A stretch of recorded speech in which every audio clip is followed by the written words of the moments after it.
Zyler's eyelids fluttered open and they immediately groaned. I still can't sit comfortably after last night. The alien stretched awkwardly, their elongated limbs bending in ways that would have made a human spine scream. The morning sun of Virelia-9 glinted off the crystalline plants outside, casting shimmering patterns across the rocky floor of their home. Zylar rolled onto their side and muttered a few indecipherable words, partly in pain, partly in frustration. Last night had been unusually uncomfortable, that was for sure. A sudden loud crash echoed from outside, snapping Zylar fully awake. Their multifaceted eyes scanned the horizon, and there it was, a human-shaped figure emerging from a smoking crater in the rocky terrain. Zylar's antennas twitched involuntarily. Humans. They had heard about them, tales of bold, resilient creatures capable of surviving situations that would destroy most life forms. But Zylar had never expected to meet one personally. The humans staggered out of the crater, dust-covered, hair in disarray but alive. Zylar blinked twice, then slowly got to their feet, every movement awkward due to lingering stiffness. You survived? Zylar's voice was a mix of disbelief and curiosity. The human waved weakly, brushing ash from their jacket. Yeah, I guess I did, the human replied in a strange accent. Name's Alex. Alex Carter. I didn't mean to crash here. Zylar's antennas twitched nervously. Humans were unpredictable, yet there was something about this one. Something oddly calm despite being covered in dirt and dangling from a smoking spacecraft. Humans seemed to adapt. Zylar walked closer, trying to get a proper look. Alex was smaller than Zylar had imagined, but there was a determination in the human's eyes, a spark that said they would find a way out of any situation. Zylar had heard this about humans. They were tenacious. Dangerous maybe, but tenacious. Do you need help? Zylar asked cautiously, remembering their own discomfort from the previous night. Helping a human might make their limbs scream even more, but curiosity outweighed pain. Alex nodded, rubbing the back of their neck. If you have some tools or something, that'd be amazing. My ship. They paused, gesturing vaguely at the smoking crater.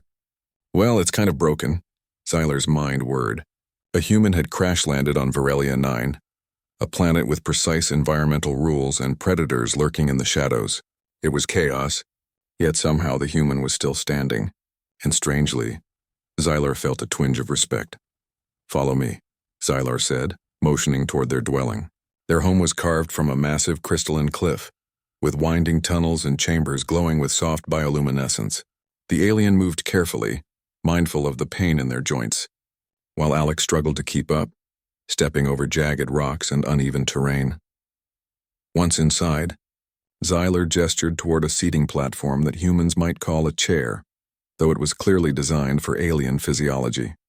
Sit, Zylar said, though I cannot promise comfort. Alex sat gingerly, flexing their knees and back. Comfort is relative, they muttered with a small grin. Better than lying on rocks, at least. Zylar blinked. Humans seemed to have this strange ability to find humor even in dire situations. They shook their heads slowly, still curious, still skeptical. So, you survived the crash. Impressive, Zylar said. Most life forms would have, well, not survived. Alex shrugged, brushing dust from their jacket. Luck, I guess. And maybe a little stubbornness. The aliens had a word for stubbornness, a trait often seen as reckless. Yet Zylar found it strangely admirable. Humans seemed reckless, yes, but they survived. They adapted. They learned. And now? Zylar asked, genuinely curious. What will you do? Alex's eyes scanned the crystal-studded walls. First, I need to assess the damage.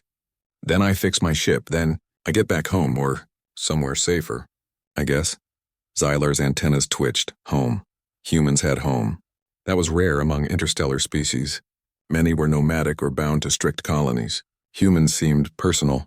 They fought for survival, yes, but also for their own small worlds. Perhaps. I can assist, Zylar said cautiously. Though my knowledge is alien, my tools, different. Alex leaned forward, curiosity sparking in their eyes. I like different. Works better than nothing.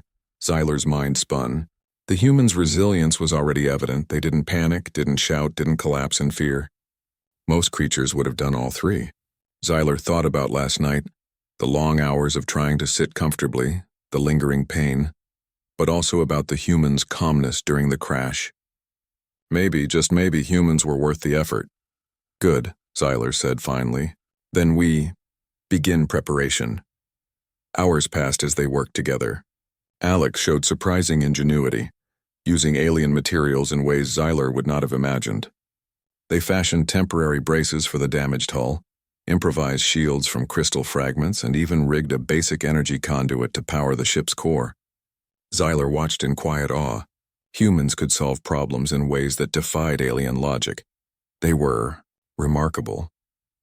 And yet the night loomed in the back of Xylar's mind. It was not just the crash that caused discomfort. It was sharing a shelter, a small space not meant for human bodies forced to adapt alien sleeping arrangements, and the constant hum of Virelia 9's nocturnal predators outside. That night had been memorable, uncomfortable, challenging, and strangely bonding. Alex looked over at Xyler as they worked. You know, your designs are weird, but effective. Xyler blinked. Weird, perhaps? Effective. Yes, humans. You adapt quickly. Perhaps too quickly. Alex chuckled. We survive. That's the idea. By the time the twin suns of Virelia 9 began to dip below the horizon, a temporary shelter around the crashed ship was ready. Alex flexed their shoulders, brushing dust and crystal shards from their jacket. Xyler observed quietly, noting how humans seemed to carry both exhaustion and energy at the same time. They never truly rested until they had accomplished something. Night approaches, Xyler said cautiously, and I will need to rest. But humans, your sleeping habits. Strange, perhaps we must share space, Alex froze. Sharing space? That had been the source of much of last night's chaos. But now, seeing Xyler in discomfort, Alex understood. All right, we do it your way. But maybe we make it a bit more comfortable. Xyler twitched their antennas, unsure if this human could truly understand. Yet their words gave hope. Humans tried. They adapted. They solved problems. Even sleeping arrangements, apparently. As darkness fell and Virelia 9's nocturnal creatures stirred in the glowing forests outside, Xyler and Alex prepared for another night. Not a comfortable night. Probably even worse, but a night of cooperation, learning, and discovery. Xyler grimaced slightly as they adjusted their posture. I still can't sit comfortably, they muttered softly, more to themselves than to Alex. Alex smiled faintly, brushing a stray crystal shard from their shoulder. We'll figure it out. Together. And for the first time, Xyler felt something they had never expected. A strange warmth in their chest. Not just admiration, but respect. Humans were resilient, clever, tenacious. And despite the lingering discomfort, worth enduring the pain for. The night grew darker, and the stars above Virelia 9 twinkled like scattered diamonds. Xyler watched Alex settle into the awkward shelter, their human ingenuity already making small improvements, and thought, maybe last night wasn't just uncomfortable. Maybe it was the beginning of something extraordinary, because humans were extraordinary. The next morning, Xyler awoke with a slight twinge in their legs. The memory of the previous night lingered. Uncomfortable positions, sharp crystal edges, and the odd heat of the human body pressed uncomfortably close. Still, they felt a strange curiosity about the human. Alex Carter, who had survived a crash, fought off small predators, and somehow slept through it all. Alex, on the other hand, had woken refreshed, well, as refreshed as a human could be after sleeping on an alien surface. They stretched their arms, yawned, and glanced at Xyler, whose posture seemed painfully stiff. Morning, Alex said cheerfully. A rough night? Xyler twitched their antennas. Rough is insufficient to describe the experience. Your species' sleeping habits, unpredictable. And your size, unusual for our shelter, Alex grinned. Yeah, I guess I took up more space than I thought. Sorry about that. You okay? Xyler's eyes flickered. I survive. But your species is fascinating. And perhaps reckless, Alex laughed softly. We try to survive first. Recklessness comes later. Despite the tension from the night, Xyler felt a flicker of respect. Humans were bold, yes, but they were also problem solvers. And boldness was rare among most species Xyler had met. Boldness, combined with adaptability, was even rarer. Today, Xyler said, straightening as much as possible, we must assess your ship and repair the damage. And I must instruct you in our local customs. You nearly offended multiple protocols last night. Alex raised an eyebrow. Offended? Okay. Teach me. Xylar led Alex outside toward the smoking crater. The twin suns cast sharp shadows over jagged rocks, and the wind carried a faint hum from the crystalline trees surrounding the landing site. Xylar paused. First, understand our customs. Sleep positions, personal space, and orientation during rest are critical. Your species ignores these. Dangerous for body and mind. Alex looked confused. Sleeping positions? I just sleep. Is that wrong? Xylar blinked. Wrong is imprecise. Inefficient is more accurate. Humans' bodies adapt, yes, but you nearly caused harm to yourself and to me. Alex scratched their head. All right, noted. I'll try to sleep better. Noted does not suffice. You must learn through practice, Xylar said firmly, though they twitched in embarrassment at the memory of last night. Humans did not understand discomfort in the same way. Alex smiled. Sounds fun. Sort of. Turning to the ship, Xylar observed the damage more closely. The hull was dented, some energy conduits exposed, and a strange mix of alien and human debris littered the site. Your ship. Fragile. Humans. Resilient, but your technology is delicate. Alex knelt beside a bent panel examining it. Fragile? Maybe. But it works, mostly.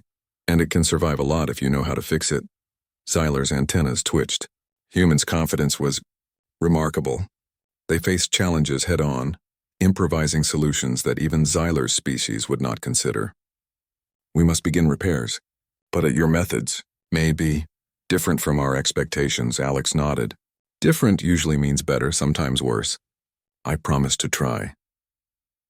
As they worked together, Xylar noticed subtle differences in their approaches. Humans used hands and fingers with precision, manipulating tiny components in ways Xylar's multi-limbed body found impossible. Xylar, in turn, introduced Alex to alien tools, crystal-based wrenches that reshaped under energy fields, adaptive clamps that could hold irregular shapes, and energy conduits that needed careful calibration. You handled these tools. Strangely, Xylar observed. And yet, effective. Alex shrugged. I guess I just figure it out as I go. A small predator suddenly skittered near the edge of the crystal grove, its many legs clicking against the ground. Alex froze, instinctively reaching for a metal rod nearby. Xylar raised an antenna. Do not harm it unless necessary. They are not aggressive. Observation is preferable. Alex relaxed, lowering the rod. Got it, watch, don't touch. Unless it wants trouble. Xylar blinked. Humans' instinct to fight or flee was usually immediate, but Alex seemed to evaluate first, think later. That was unusual, yet admirable. The day passed with a mix of repair work, explanations of alien protocols, and minor misunderstandings. At one point, Alex sat on a glowing platform, inadvertently activating a minor alien ritual light.